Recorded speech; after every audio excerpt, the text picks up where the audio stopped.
அல்லேலூயா.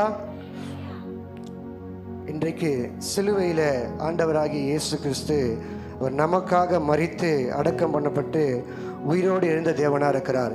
அவர் சிலுவையில் நமக்காக அடிக்கப்பட்டார். அவர் மரித்து அப்படியே மண்ணோடு போகவில்லை. அவர் இன்றைக்கும் ஜீவனுள்ள தேவனாக இருக்கிறார். அல்லேலூயா. இயேசு கிறிஸ்து சிலுவையில் பேசின 6ஆம் வார்த்தை வாசிக்க கேட்போம். யோவான் 19ஆம் அதிகாரம் 30வது வசனம் வாசிக்க கேட்போம். இயேசு காடியை வாங்கின பின்பு முடிந்தது என்று சொல்லி தலையை சாய்த்து ஆவியை ஒப்பு கொடுத்தார். அல்லேலூயா. இயேசு கிறிஸ்து காடியை வாங்கின பின்பு முடிந்தது என்று சொல்லி, ஆண்டவராகிய இயேசு கிறிஸ்து முடிந்தது என்று எந்த காரியத்தை சொல்றார் பார்த்தீங்கன்னா, முடிந்தது என்பதற்கு கிரேக்க பதத்தில் ஒரு வார்த்தை வருகிறது, டெட்டலஸ்டாய். இந்த முடிந்தது என்பதற்கான அர்த்தம் பார்த்தீங்கன்னா, டெட்டலஸ்டா என்ற வார்த்தை கிரேக்க பதத்தில் வருகிறது. அந்த கிரேக்க பதத்தில் இந்த முடிந்தது நம்மளுக்கு தெரிஞ்சதெல்லாம் காரியம் முடிந்தது, ஒரு முடிவு அப்படின்னு நம்ம நினைக்கிறோம். ஆனால் டெட்டலஸ்டான்னு சொல்லி அந்த கிரேக்க பதத்தில் வருகிற அந்த வார்த்தையை எல்லாரும் கவனமாக கவனிக்கலாம். பர்ஃபெக்ட்னு அர்த்தமா. பர்ஃபெக்டாக நான் செய்து முடித்தேன் ஒரு காரியத்தை. நான் கரெக்டாக இப்போ ஒரு இன்ஜினியர்கிட்ட நம்ம ஒரு வீடு கட்டணும்னு சொல்லிட்டு கொடுக்குறோன்னா, அவங்க நேர்த்தியாக எல்லாவற்றையும் கரெக்டாக வீடு கட்டுறதுக்கான காரியங்கள் எல்லாவற்றையும் கரெக்டாக செய்து முடித்தாங்கன்னா அவங்களுக்கு என்ன சொல்லுவாங்கன்னா, அந்த இன்ஜினியர் சொல்லுவாராம் டெட்டலஸ்டான்னு சொல்லுவாங்களாம். அல்லேலூயா. ஆண்டவராகிய இயேசு கிறிஸ்து பிதா அவருக்கு கொடுத்த எல்லா கிரியைகளையும் அவருக்கு நியமிக்கும்படி அவருக்கு கொடுத்த எல்லா கிரியைகளும் செயல்களையும் அவர் ஒழுங்கும் கிரமமாய் கரெக்டாக பர்ஃபெக்டாக பூரணமாக அவர் செய்து முடித்ததுனால மகிழ்ச்சியோடு கூட இந்த வார்த்தையை சொல்லுகிறார், முடிந்தது.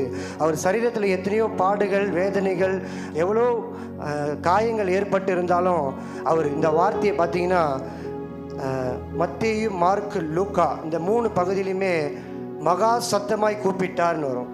முடிந்தது என்று சொல்லி என்ன பண்ணார்னா மகா சத்தமாய் கூப்பிட்டு தன்னுடைய ஆவியை விட்டாராம். ஆனால் இந்த யோவானில் என்ன போட்டிருக்குன்னா, அதன் பின்பு முடிந்தது என்று சொல்லி. அல்லேலூயா. நம்முடைய வாழ்க்கையில் நமக்கு இருக்கிற பாடுகள், பிரச்சனைகள், போராட்டங்கள் எல்லாவற்றையும் ஆண்டவராக இயேசு கிறிஸ்து அவர் சிலுவையிலே முடித்தார். அல்லேலூயா. எத்தனை பேர் உற்சாகமாக இருக்கிறீங்க? சோர்வுகள் இருந்தாலும் இந்த வார்த்தையை கேட்கும்போது, எனக்கு அவருடைய சமூகத்தில் ஜெபிக்கும்பொழுது ஆண்டவர் எனக்கு கொடுத்த இந்த வார்த்தை, ஆண்டவரே இந்த முடிந்தது என்று சொல்கிறாங்களே, வார்த்தை நீ முடிந்தது என்று சொல்லியிருக்கிறீங்களே, இதை குறித்து நான் என்ன பேசுவேன்னு சொல்லி அவர் சமூகத்தில் இருக்கும்போது யோவான் 17ஆம் அதிகாரம் 4வது வசனத்தை இப்படியே சொல்லுகிறது. வாசிக்க கேட்போம். பூமியிலே நான் உம்மை மகிமைப்படுத்தினேன், நான் செய்யும்படி நீர் எனக்கு நியமித்த கிரியையை செய்து முடித்தேன். பூமியிலே நான் உம்மை மகிமைப்படுத்தினேன். ஆண்டவராகிய இயேசு கிறிஸ்து இந்த பூமிக்கு பிதாவை மகிமைப்படுத்தினாரா.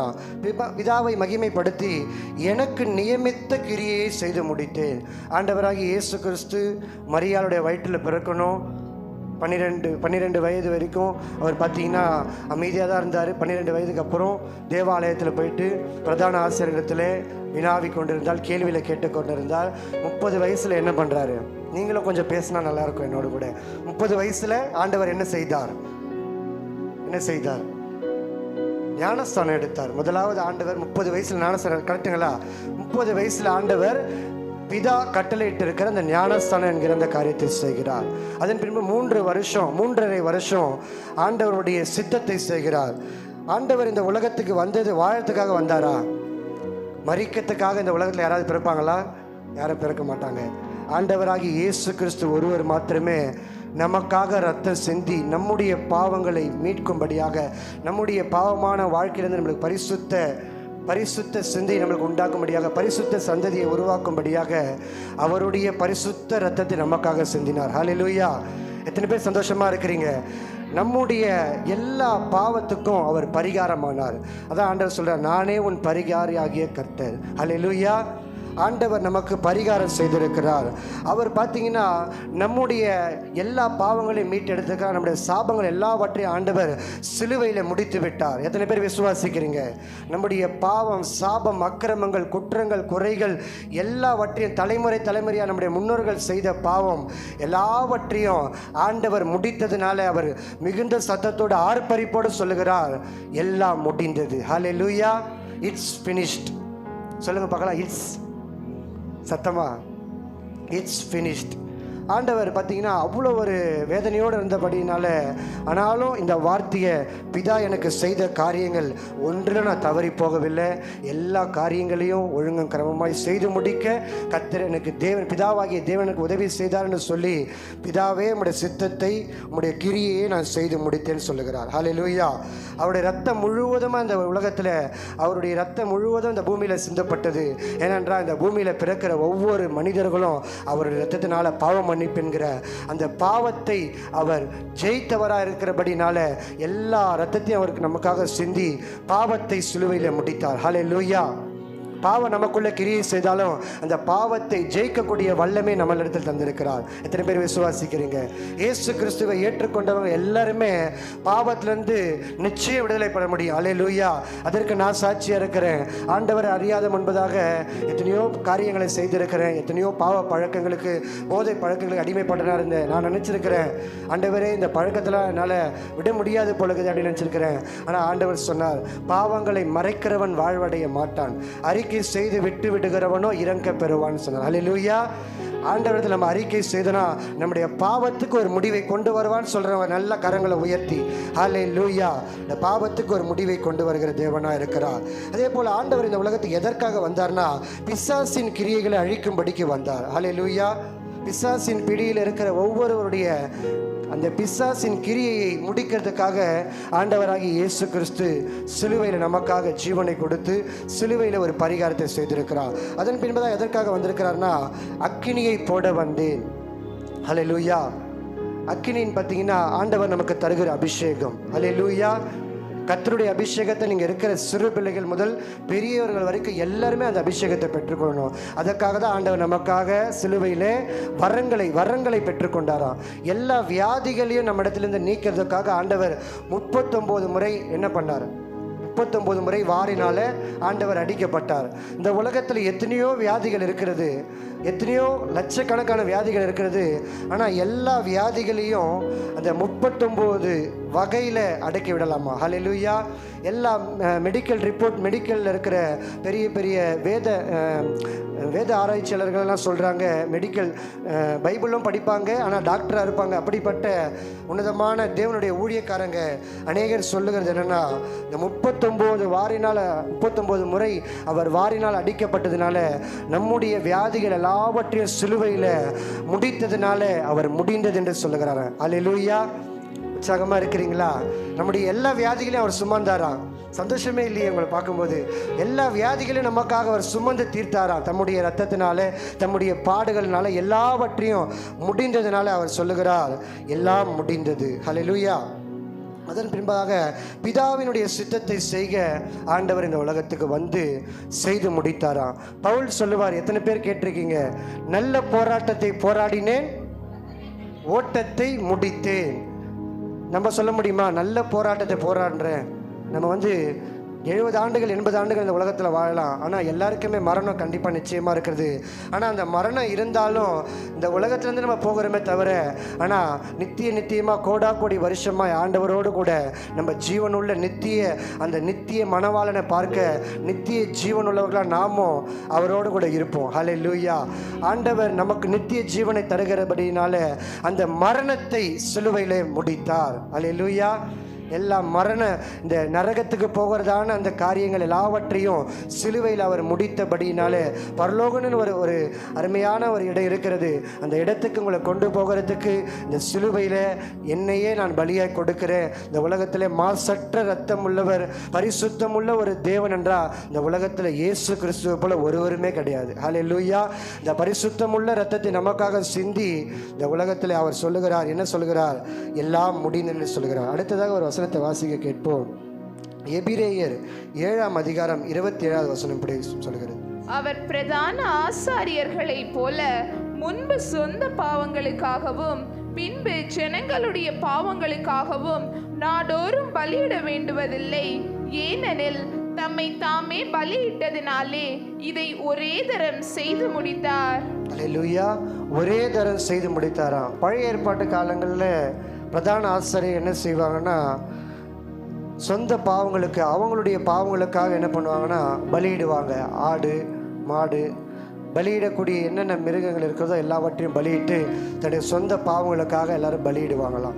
அதன் பின்பு ஜனங்களுக்காக என்ன பண்ணுவாங்களாம், நாடோறும் பலியிடுவாங்களாம். பாவம் செய்தவர்கள் வந்து என்ன சொல்லுவாங்கன்னா, ஐயரே, இந்த நான் பாவம் செய்துட்டேன், இந்த என்னுடைய பாவத்துக்காக இந்த மிருகத்தை நான் பலி எடுத்துன்னு வந்திருக்கிறேன், நீங்கள் பலி கொடுத்து என்னுடைய பாவம் நிவாரணத்துக்காக, பாவத்திற்கு மன்னிப்புக்காக நீங்கள் தேவனிடத்தில் எனக்காக நீங்கள் ஜெபிக்கணும்னு சொல்லி ஒவ்வொரு நாளும் ஒவ்வொருத்தரும் வந்து என்ன பண்ணுவாங்கன்னா பலியிடுவாங்க. ஆனா அந்த எல்லா பலிகளையும் பார்க்கிலும் ஆண்டவர் இந்த பலி, அவருடைய பலி பார்த்தீங்கன்னா கிருபாதார பலி. ஹல்லேலூயா.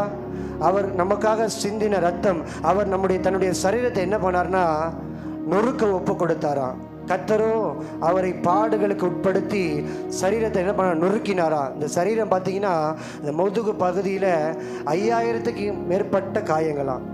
5000க்கு மேற்பட்ட காயங்கள். அந்த 39 முறை வாரினால் அடிக்கும் பொழுது சதையெல்லாம் அப்படியே பிச்சுட்டு வருமா, நரம்புகள் எல்லாம் அப்படியே வெடிக்கும், நரம்புகள் எல்லாம் அப்படியே கிழித்து கொண்டு ரொம்ப அகோரமாக அந்த கேடு அடைந்தாராம். 10000ங்களில் சிறந்தவர். அவரை போல ஒரு அழகுள்ள தெய்வம் இந்த உலகத்தில் யாருமே கிடையாது. அவரை போல ஒரு பூரணர், 10000ங்களில் சிறந்தவர், வெண்மைய சிகப்புமானவர். அப்படியாப்பட்ட தேவன் வேதம் சொல்லுகிறது ஏசாயால, நாம் அவரை பார்க்கும் பொழுது நாம் விரும்பத்தக்க ரூபம் இல்லாதவராக என்ன பண்ணலாம், நமக்காக நம்முடைய பாடுகளுக்காக அவர் அந்த கேடு அடைந்தாராம். உங்கள் எல்லாருக்கும் தெரியாத ஒரு விஷயத்தை, தெரிஞ்சிருக்குமா என்னன்னு தெரியல, ஆனாலும் நான் சொல்ல ஏவப்படுறேன். தாழ்மையோடு கூட இந்த வார்த்தையை நான் சொல்கிறேன். என்னன்னு பார்த்தீங்கன்னா, நம்ம வந்து சில நேரத்தில் ஃபோட்டோலாம் பார்த்துருப்போம். ஆண்டவர் வந்து ரொம்ப ஒரு அந்த கேடாக ரொம்ப இதுவாக இருப்பார். அவருக்கு இடுப்பில் ஒரு துணி கட்டியிருப்பாங்க. ஆனால் எல்லாருக்கும் தெரியாத ஒரு உண்மை என்னன்னு பார்த்தீங்கன்னா, அவர்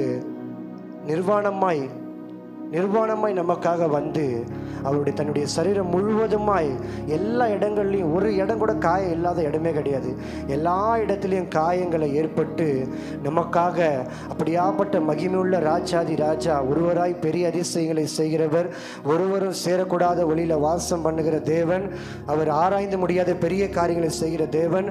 அவர் நினச்சிருந்தா வேற யாராவது கூட அனுப்பிச்சு, ஒரு தூதனை கூட அனுப்பிச்சு இந்த உலகத்துக்கு அவர் நினச்சிருந்தா அவருக்கு தெரியாத வழிகளே கிடையாது. கோடி வழிகள் இருக்கிறது. அவர் வந்து ஜனங்களுக்கு பாவ மன்னிப்பு கொடுக்கணும்னா, ஏன் அவரே வந்து நிர்வாணமாய் நமக்காக எத்தனையோ பாடுகளை சகித்து, எவ்வளோ வேலைக்காரர்களிடத்துல எவ்வளோ அடிகள் பட்டு துப்பப்பட்டு நமக்காக ஏன் ஆண்டவர் செய்தாருன்னா, நம்ம மேலே வைத்த அன்பு. ஹல்லேலூயா. எத்தனை பேர் விசுவாசிக்கிறீங்க? ஆண்டவர் நம்மிடத்தில் அன்பா இருக்கிறார்.